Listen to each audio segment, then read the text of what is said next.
y'all, welcome back. Okay, so this was a fun treat.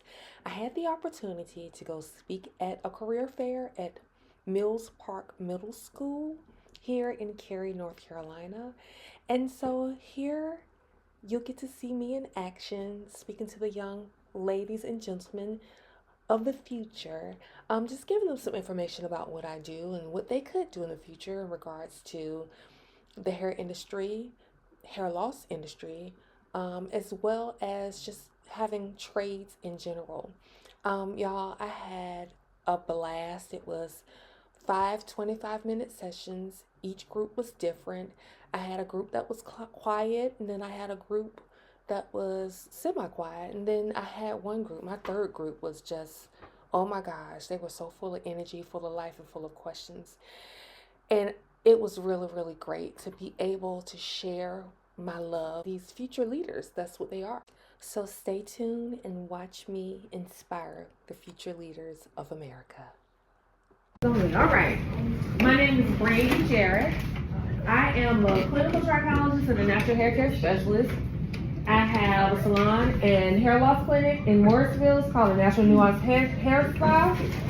And I'm here just to share with you a little bit what I do. Natural Nuance Hair Spa is a boutique style natural hair care spa and med spa. With that, we offer consultations in regards to hair restoration, hair loss, as well as natural hair care specialists. And we deal with textured hair, no chemical processing. So let's talk about what a trichologist is. A trichologist is the person who studies hair loss and scalp disorders. So scalp and scalp disorders in regards to hair loss and scalp in general. One of the fun things about what I do as well is I can be a social media influencer. And so I tend to use this as my marketing. This is me doing lock installation and maintenance. And I can actually reach people, not just the locals, but people all over the state and the United States as well. I do have people who come across the state to see me, and I do have people who contact me out of state and will do virtual consultations and things like that, and I can point them into the right direction if need be as far as people who are local for them. And this is just me literally taking the hair from a curly natural state to a straightened state. So the one thing about this, what I love about what I do is I can help people restore their confidence or give them more confidence. And with this particular client, I had never put a blow dryer in her hair. I had never put a flat iron in her hair before. This is my first time. I've been doing her hair for 4 years. And what she loved about it is that she said, I love your blow dryer. It's not too hot, but it gets the job done. But also she looked in the mirror and she saw herself and she's like, I have to get used to seeing me like this. She loved it, but she had to get used to it. So that's like one of the joys of what I do in regards to the salon side of things. So the hair loss clinic, we do hair loss consultations where they're given an intake form at the beginning. They fill it out. We talk about hair health. We talk about total body health, exercising, nutrition, diet, stress, anything that could cause any kind of scalp issues or hair loss. What we're doing right here is we're actually going in with a scope and we're scoping the scalp. I did not put everything up here because I do have to protect the privacy of my client, but we're looking at her scalp on the TV where we can see little hairs growing up or in spots where she's having hair loss and may not be able to recover hair. There may not be anything growing, but it's 200 magnification, and it's a good way to get the client to see exactly what's going on in their scalp. Because you see yourself in the mirror, but you don't ever look at the top of your head. You don't ever know what's going on deep down inside. So, and in the clinic, also after the consultation, I go back, I research, I figure out exactly what could be causing hair loss. I actually confer and talk to other stylists or other trichologists, or I'll talk to my mentor as well and just see what we would suggest as far as putting any kind of treatment plans in place.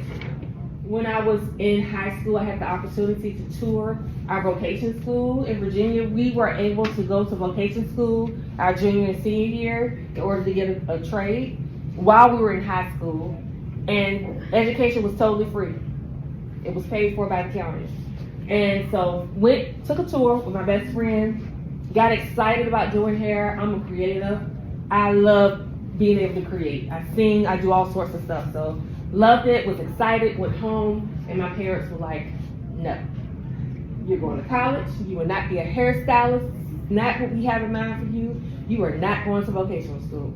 And so I was sad, I was upset, but my best friend went instead. We literally had a whole hair salon out of her bedroom every Saturday. So she would style and, use the skills that she learned in school, and I would shampoo and whatever else needed to do. If I needed to sweep up hair, I did whatever it is I needed to do. And that's how I really just stuck with wanting to do hair. I did go to college, I finished, like I said, I ended up working in the legal field for 15 years. But when I realized I wanted to get back to the love of hair, I enrolled in beauty school. I completed my 300 hours of curriculum. So I would go to work 8 hours a day, get off, and go do another 4 hours at school. So as I stated earlier, I do have a Bachelor's of Arts in Communication from North Carolina State University. I also, while I was working at the law firm, decided I wanted to go to get an MBA because I knew at some point I was going to have my own business. Did not know what I was going to be doing at the time, but I wanted to be prepared. So I have an MBA in marketing. I got that from Strayer, as well as an executive graduate certificate from them as well, which is a basic business certificate. Again, I'm licensed and certified as a natural hair care specialist and a certified clinical trichologist. So with natural hair care, 71% of Black adults in the U.S., they have worn their natural hair in their natural state with no chemical processes at least once.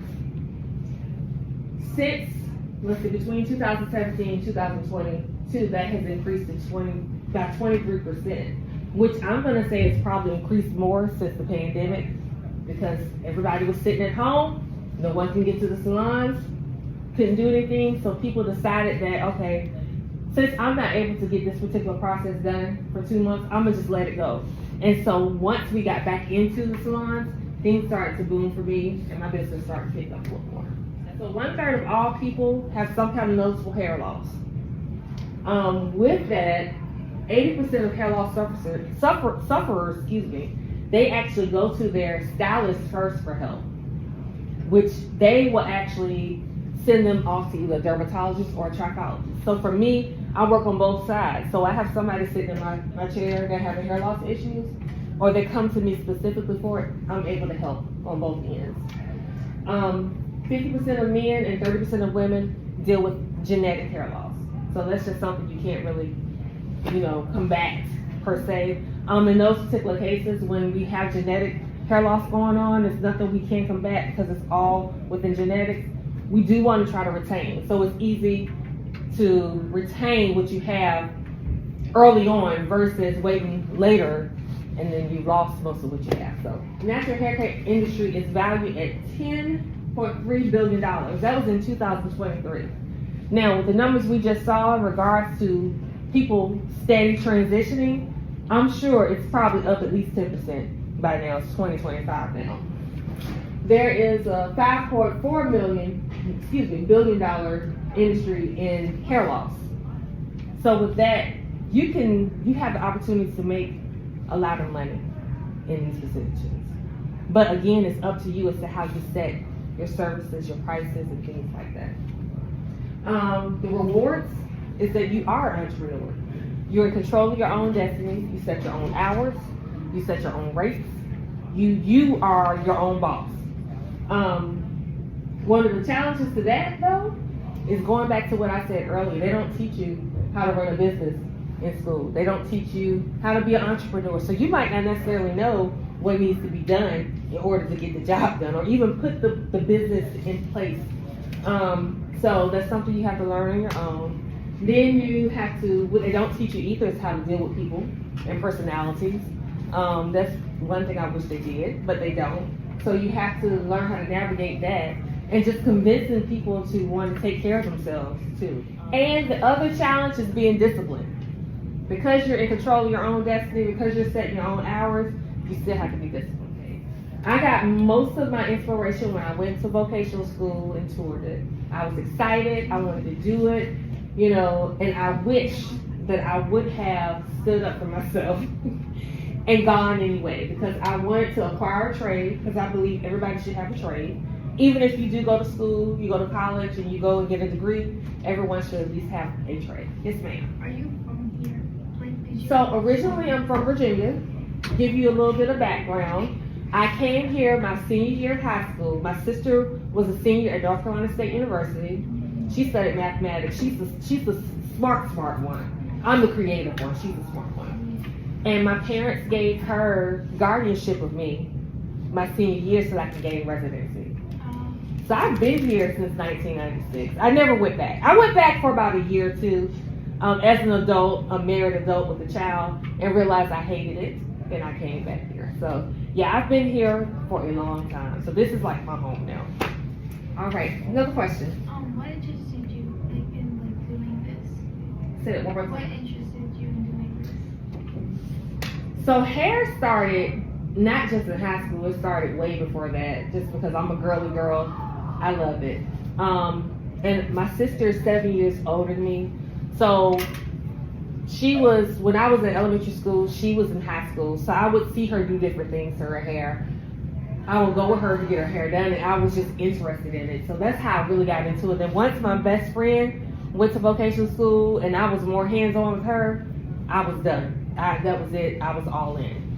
Trichology, on the other hand, once I got into the industry and I started working with people every day, I found that 90% of the people who would sit in my chair had some kind of hair loss. And this is from ages 6 to like 96. I had a couple children who were just losing patches of their hair for different reasons. And I realized it was really an issue.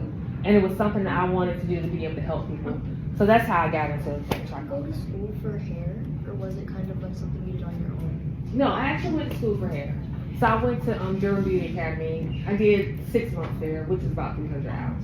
So in school, like I know with like cosmetology, they have like dummies, and they they basically do their thing on them. Did you do the same thing?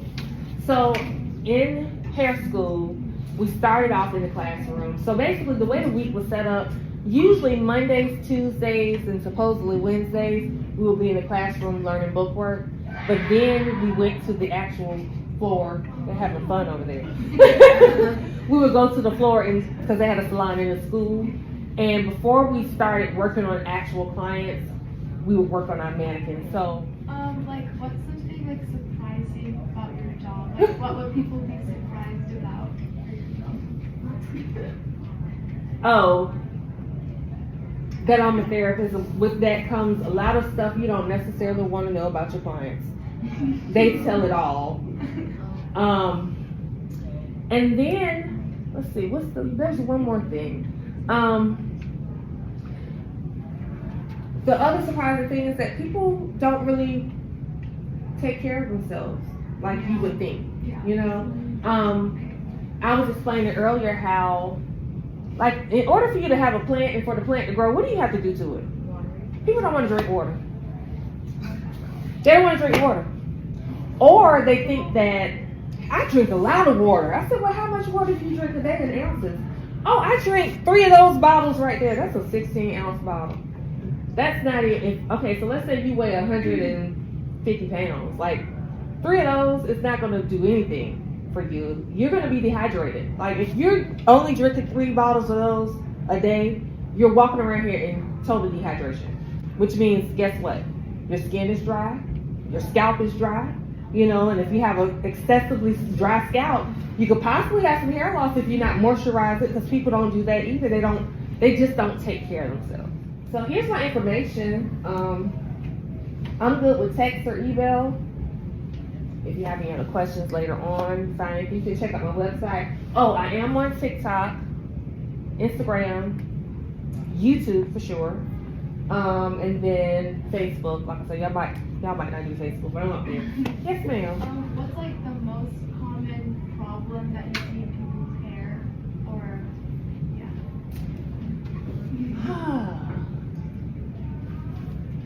The most common problem goes back to dehydration. They're not drinking enough water, so they're dry. Their scalp is constantly dry. My scalp is dry. My scalp is dry.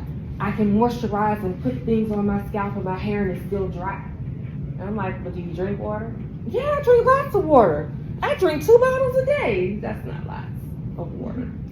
Yeah, that's probably the most, that and then just hair loss. So I also find that a lot of hair loss is caused from traction alopecia, which is from tension styles. So most of my clients that sit in my chair, which is why I got into this, that's what they have. They have traction alopecia because they've been doing braids, sew-ins, whatever. A lot of what I do too is educating, even in the salon. And the one good thing about what I do is though, I've made a lot of friends and family outside of my friends and family. So one thing is when you garner trust from these people, they will respect you and they will come back. And I have a great group of clients. Great group of clients. I couldn't say anything bad about them at all. And they are mostly my friends and family. Not technically my friends and family, but they've become my friends and family. So I was actually under the impression of 3 bottles of water a day is enough. Apparently it's not. So how much would you say? So usually at least half of your body weight in ounces. Half my body weight, so like in pounds. So in ounces. So your body weight in pounds, half of that in ounces. Thank you all for listening. I appreciate you. Thank you for being awesome. Absolutely. Especially for this small session. Yes.